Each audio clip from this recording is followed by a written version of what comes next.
Hey, this is Pastor Tudor here. Welcome to week 2 of our series called What to Do When You Don't Know What to Do. Last week we talked about the family situation, right? Like, what do you do when the situation at home is not the best, right? Well, there is something you can do, even if you feel like there isn't.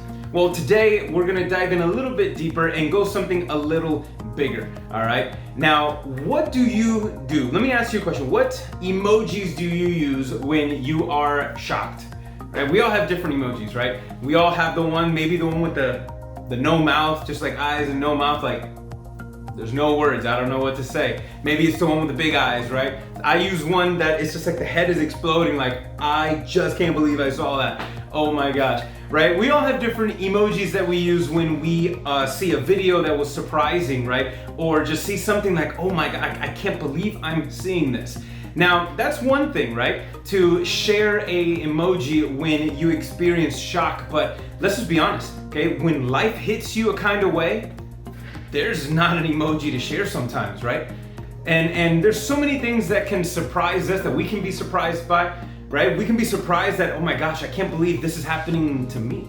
Maybe you're surprised on how well you're handling a situation. Maybe you could be surprised how you're falling apart. You're like, man, I thought I would have been stronger than this. I thought I would have been better than this. Now, the thing is, guys, listen, we all react differently to different things in life because we are all wired different. Okay, what might be shocking to you might not be a big deal for me. What's shocking to me might not be a big deal for you. Listen, we are all wired differently and we all react and experience things differently, but that doesn't mean that the truth is, right? That doesn't mean that hurt doesn't hurt.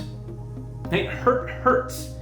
And that's when life hurts, we end up finding ourselves sometimes in a situation not knowing what to do next, right? And that's what we're gonna talk about today. Like, what happens when life just kind of hits you away, things are not going the way you thought they were or were planning to. Like, you had this idea, and like, man, if I do this, it's gonna be awesome. And then it turns out to be the complete opposite, right? The one person that you trusted turned their back on you, right? And things are not working. And what do you do when things really hurt, right? Well, first off, all right, I want you to know sometimes it feels like there's nothing you can do to make the pain go away, right?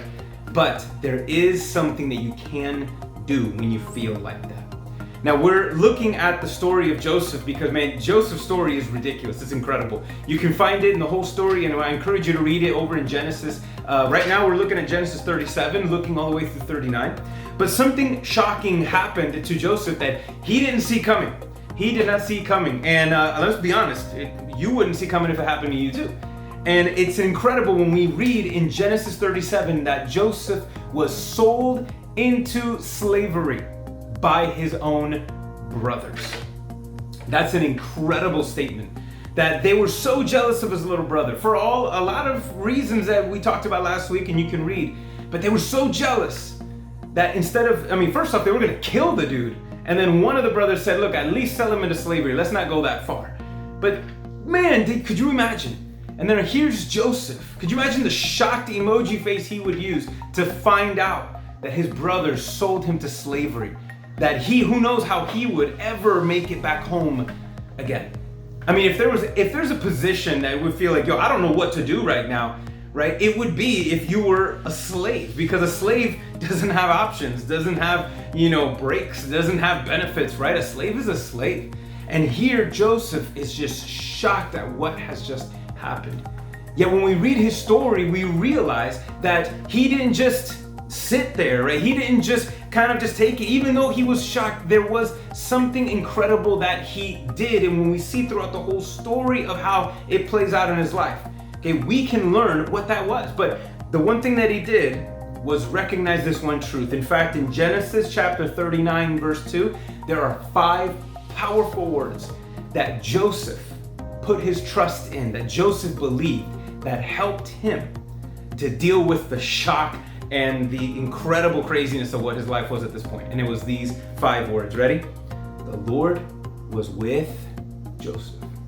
The Lord was with Joseph.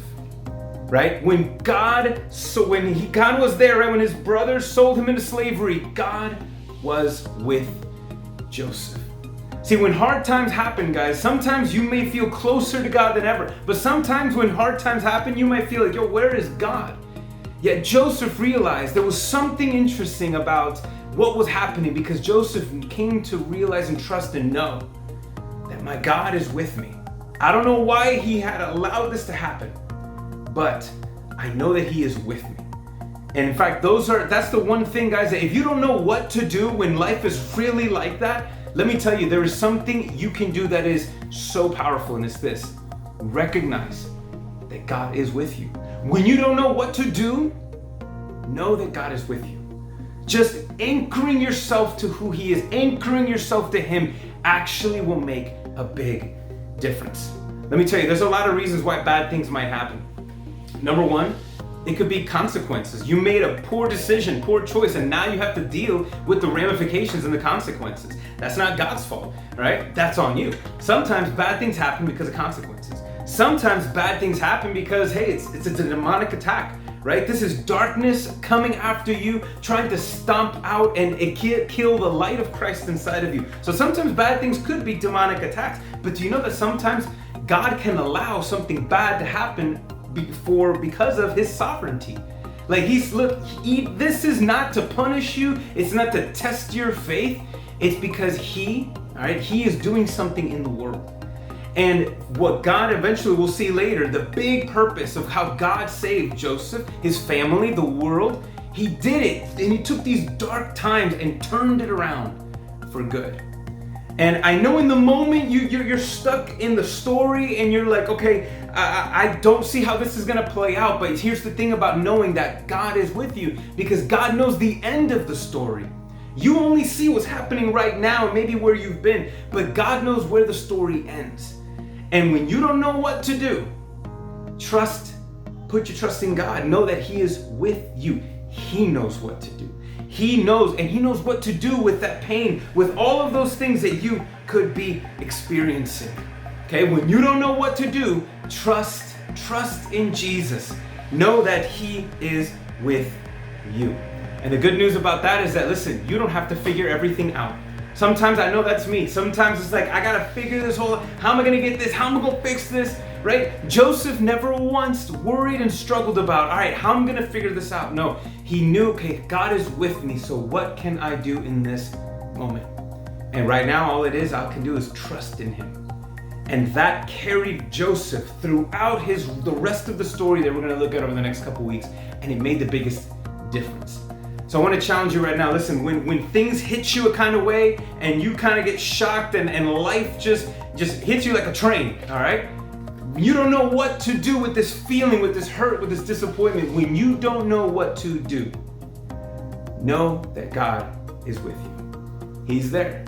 That sounds simple and it sounds easier said than done, but man, things get easier when you do it, when you put your trust in Christ. And so here's just a couple things to kind of, as you hold on and you're in this in-between moment, here's what you can do with that. Ready? Number one is be real.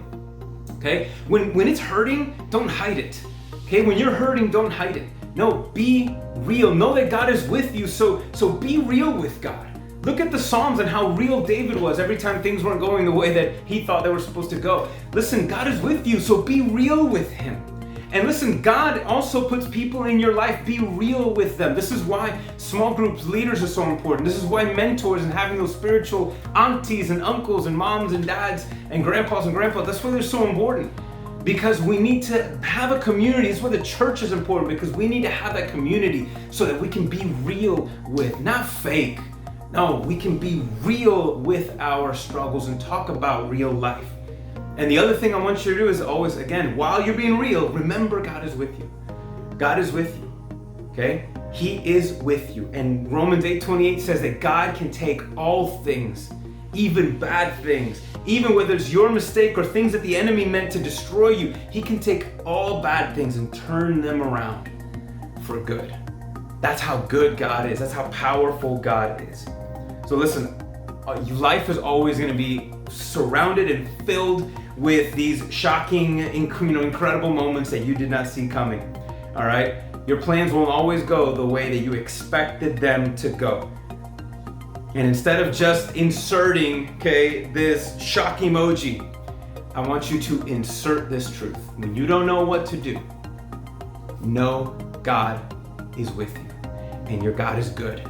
And greater is this God that you have placed your confidence and trust in than anything out there. Greater is He than your enemy. Greater is He than your insecurity. Greater is He than the fear and the worry and the doubt that you can experience. Listen, be real with your God. Your God is real.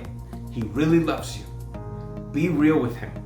Put your trust in Him, and He's gonna make a real difference in your life. And when you realize that, He'll show you what to do.